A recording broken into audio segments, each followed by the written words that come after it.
Terima kasih Anda masih bersama kami. Saudara, serangan balasan Iran menyasar permukiman di Israel. Serangan Iran menyebabkan 2 warga Israel tewas. Inilah video drone yang menunjukkan kerusakan akibat serangan Iran pada hari Sabtu di sebuah permukiman di Rishon LeZion, Israel. Sejumlah rumah dan mobil warga hancur. Tim penyelamat tampak mencari korban di antara reruntuhan rumah.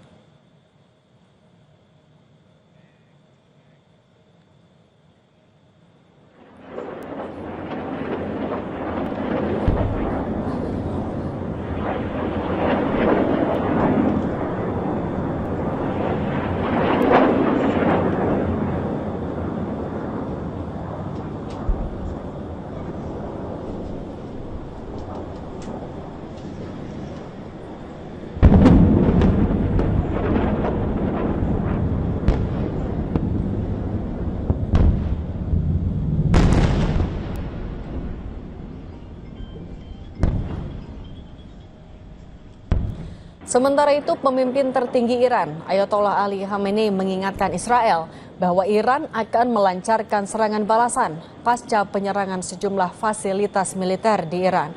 Khamenei menyebut Israel lah yang telah memulai perang dan memastikan Iran tidak akan tinggal diam.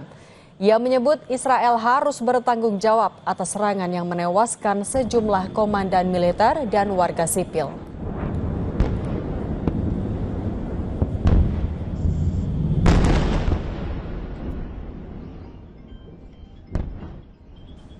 ما به اونها اجازه نخواهیم داد که از این جنایت بزرگی که انجام دادن خودشون رو سالم خلاص کنن.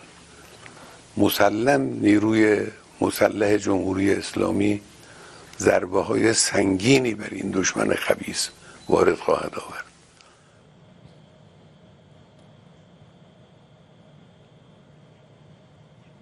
Perdana Menteri Israel Benjamin Netanyahu mengancam akan menyerang setiap target rezim Iran. Dia menyebut serangan militer Zionis telah memberikan pukulan telak pada program nuklir Teheran. Israel akan menyerang setiap lokasi, setiap target situs militer dan nuklir Iran. Angkatan Udara dan pilot Israel telah menyerang 40 target di ibu kota Iran pada Jumat malam, termasuk sistem pertahanan udara canggih. Israel pada hari Jumat melancarkan serangan yang belum pernah terjadi sebelumnya terhadap Iran, menghantam lebih dari 200 lokasi militer dan nuklir. Akibat serangan Israel ke Iran, 78 orang tewas dan lebih dari 320 orang luka-luka dalam serangan itu.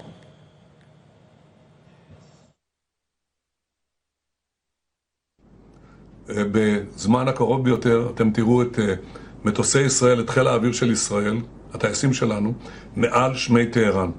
אנחנו נפגע בכל אתר, בכל מטרה של משטר האייתולות, ומה שהם הרגישו עד עכשיו הוא כאין וכאפס למה שהם ירגישו תחת נחת זרוענו בימים הקרובים. Untuk mengupas serangan Israel terhadap Iran, kita bahas bersama Teguh Reza Syah, pengamat hubungan internasional Universitas Padjadjaran. Pak Reza, selamat petang. Selamat petang, salam dari Bandung. Oke Pak Reza, Amerika sudah bilang dia tidak terlibat, tapi tahu sudah diakui oleh Presiden Trump. Kemudian juga dampaknya adalah perundingan nuklir dengan Amerika Serikat batal, sudah dipastikan batal. Bagaimana kita bisa membaca benang merah di antara semua ini, Pak Reza? Saya pikir Iran sudah cukup bukti bahwa terselenggaranya perjanjian nuklir ataupun tidak terselenggaranya perjanjian nuklir, Amerika Serikat karena dalam bayangan para pimpinan Iran itu mereka satu stigma bahwa Amerika Serikat itu dikenal sebagai syaitanul akbar atau setan besar yang kalau berbicara itu bohong, kalau membuat komitmen itu akan ingkar, dan kalau terlibat dalam perjanjian-perjanjian itu mereka akan menggunting dalam lipatan. Untuk itu Iran sudah melihat bahwa keberhasilan Israel menyerang Iran itu tidak terlepas dari pangkalan-pangkalan militer Amerika Serikat yang ada di sana. Misalnya di Qatar, di Bahrain, di Kuwait, dan Uni Arab Emirat. Itu analisis dari pihak Iran. pada saat yang sama dari pihak Israel, Israel juga sangat percaya diri, di mana mereka punya kemampuan yang sangat sistemik, namanya itu kombinasi dari command, control, computing, surveillance, reconnaissance, dan counter intelligence. Dan sistem intelijen Israel memang sangat luar biasa, dan mereka bisa mendeteksi dengan sangat spesifik di mana beradanya pakar-pakar nuklir Iran, dan juga di mana beradanya jenderal-jenderal Iran tersebut. Jadi ini sangat menarik, tapi pada saat yang sama kita juga lihat bahwa yang Iran kirimkan itu baru berjumlah 100 misil. Misalnya kalau kita perhatikan statement dari pejabat-pejabat Amerika Serikat di Kongres, mereka mengatakan Iran itu sebenarnya masih memiliki 3.000 ballistic missile. Ini adalah statement dari General Kenneth McKenzie yang berbicara di depan Komite Senat itu sekitar tahun 2002 silam, dan dia mempercayai bahwa sanksi yang diberikan oleh Barat terhadap Iran itu tidak mempan, dan Iran terus mampu membuat perangkat-perangkat perang, terutama sekali drone dan misil dengan harga yang lebih murah. Jadi ini adalah suatu hal yang menarik, di mana Iran sangat mengandalkan pada drone dan misil, kemudian juga mengandalkan sistem perlindungan keamanan lewat satelit. Konon Iran sudah punya satelit, dan pada saat yang sama Israel sangat mengandalkan pesawat-pesawat siluman mereka. Okay. Dan ini yang menarik bahwa ini adalah revolusi dalam perang modern. Oke, Pak Reza, tapi bagaimana kita juga melihat peran negara-negara besar di belakang konflik ini? Ada siapa saja yang terlibat sebenarnya? Kalau kita mengikuti ya, bahwa yang terlibat itu pasti adalah Amerika Serikat. Dan di belakang, pertama adalah Amerika Serikat, kemudian Jerman ada di situ, Perancis ada di situ, Inggris ada di situ. Tapi di kalangan 3 negara Uni Eropa ini, itu Jerman tampaknya melunak, karena Jerman mulai mengkritisi perilaku Zionisme yang sangat bertentangan dengan prinsip-prinsip hak asasi manusia. Tapi di Timur Tengah juga terdapat negara-negara yang bermuka dua. Misalnya diam-diam mereka mengizinkan pesawat-pesawat Israel melintasi wilayah mereka, dan mereka juga mengganggu secara sinyal drone-drone Iran dan pesawat-pesawat Iran yang dikirim dari Teheran dan sekitarnya. Negara-negara yang mendua itu saya perhatikan adalah Mesir, Uni Arab Emirat, Saudi Arabia, Qatar, dan juga Turki. Kemudian Syria juga begitu. Jadi intinya adalah saat ini yang terjadi adalah masing-masing pihak mencoba meyakinkan bahwa mitra-mitranya itu akan melakukan sesuatu ataupun tidak melakukan sesuatu dalam hal terjadinya krisis yang berkesinambungan. Misalnya intelijen Arab Saudi berhasil meyakinkan Mesir untuk tidak terlibat karena ada ancaman dari Israel di mana Israel berkemampuan meledakkan termonuklir secara terbatas di sekitar Bendungan Aswan, dan Mesir sangat tahu resikonya akan terjadi banjir besar dan juga kematian lebih dari 1 juta jiwa. Pak Reza, jadi ultimatum ini kan juga tapi disampaikan Iran ke beberapa negara, misalnya tadi ada Inggris, kemudian Perancis, dan juga Amerika Serikat. Nah, melihat eskalasinya, apa dampaknya yang akan terasa di Timur Tengah dulu, kemudian juga apa dampaknya akan dirasakan oleh global? Pertama, dampak di Timur Tengah adalah adanya suatu potensi ya, di mana Iran kalau tidak mendapat jawaban yang jelas dari negara-negara Teluk, maka Iran berpotensi menghajar atau menyerang pangkalan-pangkalan militer yang ada di sana, terutama pangkalan militer yang dimiliki oleh Amerika Serikat. Dan untuk itu mereka sudah siap dengan peluru kendali yang khusus, misalnya untuk menyerang pangkalan Al-Udeid Air Base. Itu yang hanya berjarak 275 km dari Iran, maka tampaknya sudah disiapkan peluru kendali Khalil Fars dan Zohair. Dan untuk Bahrain yang berjarak 1.200 km dari Iran, di mana di situ ada pangkalan Angkatan Laut Amerika Serikat, itu sudah disiapkan Shahab 3 dan Resvan. Kemudian juga untuk Kuwait, yang di mana ada pangkalan militer Amerika Serikat di sana, dan jarak dari Kuwait adalah 1.400 km dari Teheran, itu sudah disiapkan Resvan dan Gadar seri H. Untuk Uni Arab Emirat, yang jaraknya adalah 1.700 km dari Iran, sudah disiapkan Gadar seri H dan Gadar seri F. Oke, kalau untuk global bagaimana Pak Reza? Untuk global kita sudah melihat bahwa harga-harga minyak sudah harga naik lebih dari 30%. Kemudian juga Iran punya potensi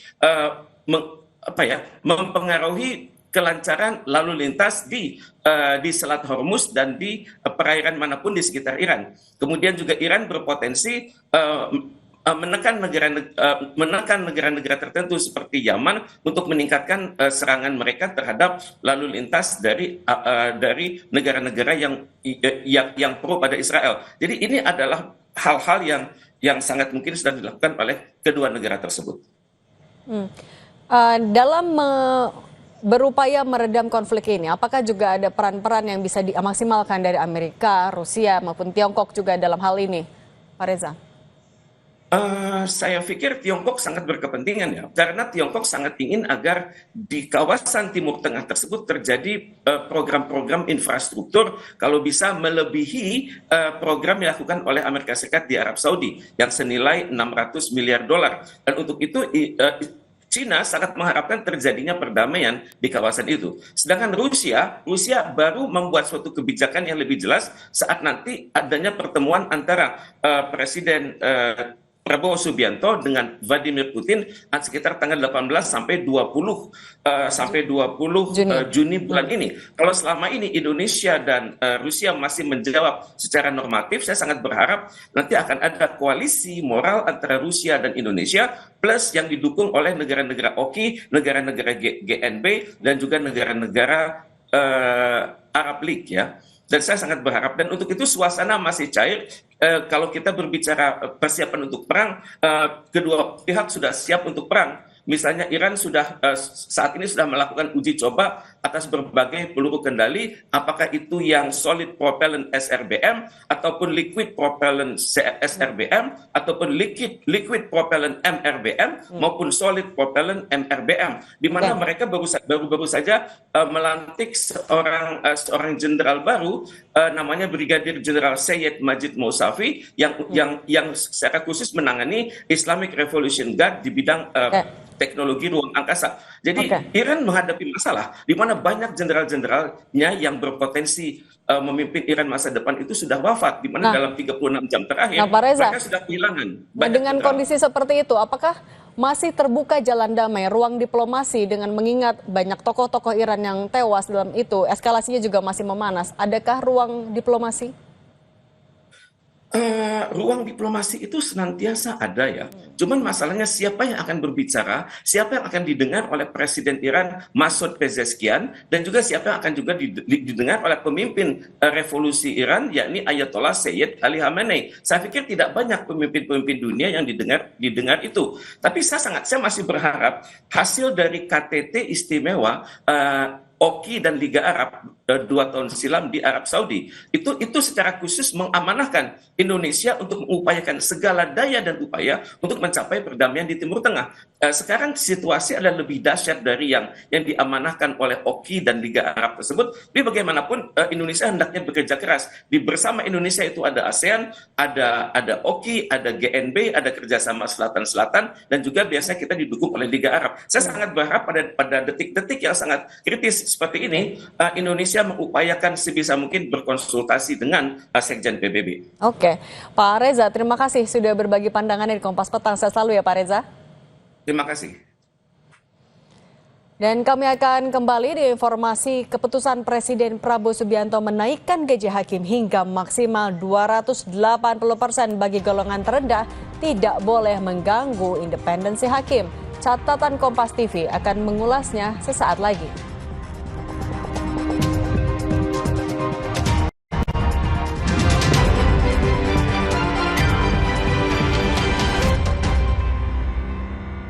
Kan 5 tiket nonton langsung